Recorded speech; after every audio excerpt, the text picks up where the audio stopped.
আলেম ওলামায়ে কেরামরাই হলেন নবীর রেখে যাওয়া একমাত্র সম্পদ।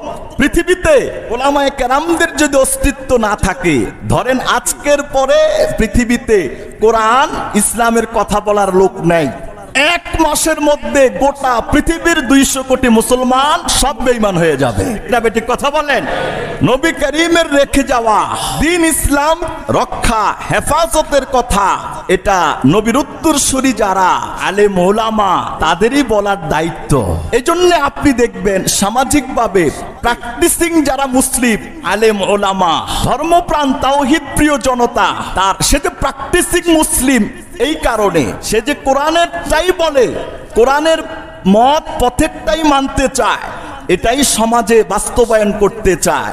এই জাতীয় কথা ইতিপূর্বে যেই সমস্ত প্র্যাকটিসিং আলেম ওলামা তাওহীদ প্রিয় জনতা, তারাই কিন্তু বেশি নির্যাতন, নিপীড়ন, জুলুম, বাঁকা দৃষ্টি, কটু কথা, কটু বক্তব্য, নানান প্রকার অবৈধ টেক কিন্তু প্র্যাকটিসিং মুসলমান তাওহীদ প্রিয় জনতা আলেম ওলামায়ে কেরামদেরকে লাগানো হয়েছে। ঠিক না বেটি কথা বলেন?